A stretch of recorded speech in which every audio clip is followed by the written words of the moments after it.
Party stand కాదు కానీ media మిత్రులారా, నేను ఒక ఉద్యమకారునిగా, విప్లవ ఉద్యమంలో పనిచేసిన వాడిగా, తెలంగాణ జేసీ చైర్మన్గా ఇడ్మాను చంపడం అనేది ఒక దుర్మార్గమైన ఆలోచన. ఇడ్మా ఆదివాసి బిడ్డ, కష్టపడ్డాడు, వ్యవసాయం చేసుకున్నాడు. కేంద్ర ప్రభుత్వము ఒక దుర్మార్గమైన ఆలోచన చేసి ఆయనను సరెండర్ అవుతానని వచ్చినటువంటి ఇడ్మాను కాల్చి చంపారు. ఇది కరెక్ట్ కాదు. మీడియా మిత్రులు అడిగినారు కాబట్టి ఆ మాట చెప్పక తప్పలేదు. నేనొక ఉద్యమకారునిగా, నేనొక విప్లవ ఉద్యమంలో పనిచేసిన వాడిగా, నాకు ఇడ్మా అంతకు ముందే 2006-2007 నాకు బాగా దగ్గర. వాస్తవానికి ఆయనతో నేను 2 టైమ్స్ కలిశాను. అప్పుడు ఒక దళ సభ్యునిగా, దళ కమాండర్గా పనిచేసినటువంటి ఇడ్మా చాలా కష్టపడ్డాడు. ఆయన చిన్న వయసులోనే పార్టీలో చేరడం జరిగింది. అప్పుడు కతరాపూర్, మల్లాపూర్, కాటారం, మహాముత్తారం ఏరియాలో తిరుగుతున్నప్పుడు అప్పుడైనా పరిచయము, కలిశాము. ఒక సందర్భం కలిసి పనిచేయడం జరిగింది. కానీ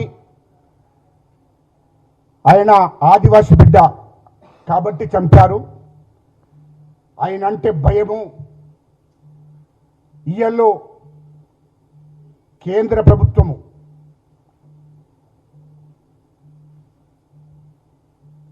ఈ దేశ ప్రధానమంత్రి నరేంద్ర మోడీ గారు, అమిత్ షా గారు, కేంద్ర హోంశాఖ సెక్రటరీ, ఛత్తీస్గఢ్ డీజీపీ గారు, వాళ్ళు నలుగురు కలిసి ఒక ముగ్గురిని మధ్యవర్తిత్వానికి పంపించడం జరిగింది. మరి ఇడ్మా దగ్గరికి పంపిస్తే ఆయనతోని 7 తారీఖు నాడు చర్చలు జరిగాయి. 8 తారీఖు నాడు కూడా చర్చలు జరిగాయి. 300 మందితోనే ఆయన వచ్చిండు. 300 మందిని ఒక దగ్గర ఉంచి 6గురే వచ్చారు. ఇడ్మా గారి భార్య, తర్వాత ఇంకా 4 బ్రదర్స్ కలిసి వచ్చారు, మాట్లాడారు. 9 తారీఖు నాడు కూడా ఓకే మీరు సరెండర్ కావచ్చు అని చెప్పడం జరిగింది ఆ ముగ్గురు మధ్యవర్తులు. 10 తారీఖు నాడు ఆ రాష్ట్ర ఉప ముఖ్యమంత్రి, ఛత్తీస్గఢ్ ఉప ముఖ్యమంత్రి గారు తల్లి దగ్గరికి పోయి మాట్లాడినప్పుడు, ఆమెతో కలిసి భోజనం చేసినప్పుడు కూడా ఇడ్మా అదే రోజు ఇడ్మాను సైన్యం పట్టుకున్నది. పోలీసు వాళ్ళు కాదు, సిఆర్పి వాళ్ళు కూడా కాదు, బార్డర్లో ఉన్న సైన్యము చుట్టుముట్టింది. ఇక్కడ వాళ్ళ తల్లిని గలవడం, మాట్లాడడం, భోజనం చేసి వచ్చిన గంటకే బయటికి ఆ రాష్ట్ర ఉప ముఖ్యమంత్రి, ఛత్తీస్గఢ్ ఉప ముఖ్యమంత్రి గారు మాట్లాడి బయటికి వెళ్ళడం గంట వ్యవధిలోనే ఈయనను మొత్తం అక్కడ ఉన్నటువంటి బార్డర్లో ఉన్నటువంటి సైన్యం చుట్టుముట్టింది. అప్పుడు చుట్టుముట్టిన తర్వాత సిఆర్పి దళాలు వచ్చాయి. ఆయనను పట్టుకొని 4 రోజులు చిత్రహింసలు పెట్టి చంపి ఇక్కడ ఆంధ్రకు తీసుకొచ్చారు. మారేడుమిల్లి అడవిలో ఆయనను చంపి పడేశారు. ఇది వాస్తవం, ఇది కరెక్ట్ కాదు. నేను అట్లాని వాళ్లకు నేను మద్దతు చేస్తలేను సోదరులారా, నేను మావోయిస్టుకు మద్దతు చేయడంలే. కానీ ఇడ్మా అనే అతను భూస్వాములకు వ్యతిరేకంగా, బడాబాబులకు వ్యతిరేకంగా, ఉన్నత వర్గాలకు వ్యతిరేకంగా ఉద్యమం చేశాడు, కష్టపడ్డాడు. ఛత్తీస్గఢ్లో అక్కడి ప్రజల కోసం, ఆదివాసుల కోసం, గిరిజనుల కోసము, అణగారిన కులాల కోసం పనిచేసిండు. అయినను సరెండర్ కమ్మని సరెండర్ అయితానే వచ్చినటువంటి వాడిని కుతంత్రాలు చేసి ఆయనను పట్టుకొని కాల్చి చంపడం సరైనది కాదు. ఎందుకంటే వాస్తవం నక్సలిజాన్ని రూపుమాపాలని కేంద్ర ప్రభుత్వం నిర్ణయం కావచ్చు, దాన్ని నేను తప్పుపట్టడంలే. కానీ సరెండర్ అవుతారని వచ్చినటువంటి వాళ్ళని పట్టుకొని చంపడం కరెక్ట్ కాదు అనే ఒక్క విషయంలోనే నేను మాట్లాడుతున్నా. ఎందుకంటే ఆదివాసీయుడని, ఎందుకంటే నరేంద్ర మోడీ గారికి, అమిత్ షా గారికి అడల్ భయం. ఒకవేళ ఇడ్మా గారు బయటికి వస్తే, సరెండర్ అయి బయటికి వస్తే, ఛత్తీస్గఢ్కు వెళ్ళి ఆయన అక్కడ ప్రజలను చైతన్యవంతులు చేసి ఏదొక్క రాజకీయ పార్టీలో చేరితే మా బీజేపీని ఛత్తీస్గఢ్లో ఉంచడు, భూస్థాపితం చేస్తాడు. అక్కడ రాజకీయాల్లోకి వస్తే ఆయన ఎమ్మెల్యే అవుతాడు, ఆ రాష్ట్రానికి ముఖ్యమంత్రి అవుతాడు అనే భయంతోనే ఆయనను చంపడం జరిగింది, వేరే ఉద్దేశం లేదు. అట్లాంటి వాళ్ళు ఎందుకు జనజీవన స్రవంతిలో కలవని చెప్తున్నారు? అడవిలో నిడిచిపెట్టి బయటికి రమ్మని చెప్తున్నారు కదా, దాన్ని గౌరవించే కదా వాళ్ళందరూ బయటకు వచ్చింది, దాన్ని గుర్తుపెట్టుకోవాలి కదా. అది లేకుండా ఒక్క ఇడ్మా బయటికి వస్తే, సరెండర్ అయి బయటికి వస్తే ఆయన ఛత్తీస్గఢ్ ప్రజలు ఆయన పిలుపునిస్తే లక్షల మంది బయటకు వస్తారు. ఆ భయం వాళ్ళకుంది కేంద్ర ప్రభుత్వానికి. ఆ ఉద్దేశంతోనే కుట్రకుతంత్రాలు ఆయన చంపేశారు. ఇది సరైనది కాదు, ఇది సరైనది కాదు. మేము కూడా అప్పుడు 55 మందిని మేము సరెండర్ చేశాను, ఇది వాస్తవం. మేము బయటికి వచ్చినప్పుడు 55 మందిని సరెండర్ చేశామంటున్నా, ఇది వాస్తవం కాదా? మరి ఈరోజు మేము ఆ రోజు చెప్పాము, ఆనాడు విభజించాము, వద్దు బాబాసాహెబ్ అంబేద్కర్ గారు చెప్పిన దారిలో వెళ్తాము, ఈ రాజ్యాంగాన్ని చట్టాలను గౌరవించాలి, జనజీవన స్రవంతిలో కలవాలి అని ఆనాడు మేము మాట చెప్పాము. బయటికి వచ్చాము. ఆంధ్ర తెలంగాణలో పార్టీ లేదు, మావోయిస్టు పార్టీ లేదు, నక్సలిస్ట్ పార్టీ లేదు, లేకుండా చేయడం జరిగింది. అందరూ కూడా వచ్చి జనజీవన స్రవంతిలో కలిశారు, అందరు రాజకీయ పార్టీలలో కలిశారు. అధికారం చేతులుంటేనే తెలంగాణ ప్రజలకు కానీ, ఆంధ్ర ప్రజలకు కానీ, ఎస్సీలకు, ఎస్టీలకు, బీసీలకు సామాజిక న్యాయం చేయొచ్చు. అధికారం అనేది చేతిలో ఉండాలి.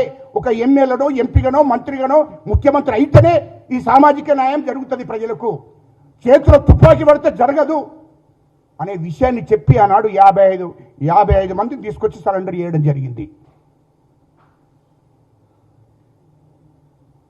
మరి ఇయర్లో మొన్న ఆశన్న, మల్లోజుల అందరూ వచ్చి సరెండర్ ఏంటి కదా.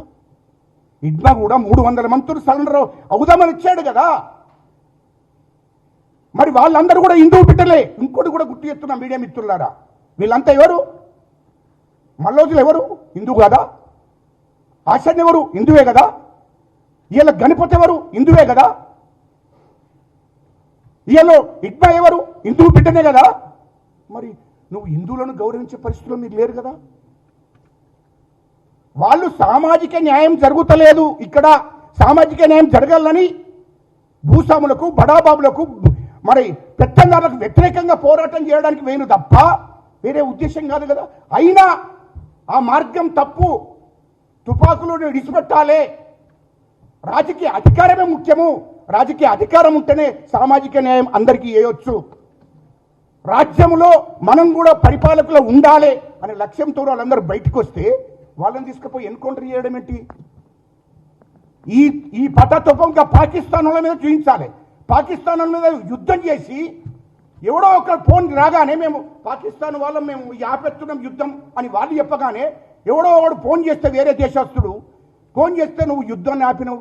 యుద్ధం చేస్తే పాకిస్తాన్ను సర్వనాశనం చేయాలి, అది చేయలేదే. మరి వేరే దేశం మన మీదకి వస్తే వాళ్ళ మీద యుద్ధం చేసి ఆ దేశాన్ని సర్వనాశనం చేయాలి. కానీ ఈ దేశంలో పుట్టినటువంటి బిడ్డలను, హిందూ బిడ్డలను, సామాజిక న్యాయం జరగాలని చెప్పి ఉద్యమాలు చేస్తున్న బిడ్డలను కాల్చి చంపడం సరైనది కాదు అని అంటున్నా నేను. వాళ్ళందరూ బయటికి వస్తున్నారు కదా, మేము కూడా బయటికి రావాలని చెప్పాము కదా. ఎవరు?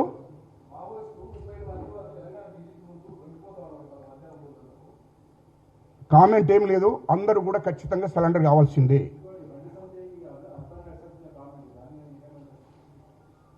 బండి సంజయ్కి అవగాహన లేదా? ఆయనకి ఏం తెలుసా ఉద్యమాల గురించి?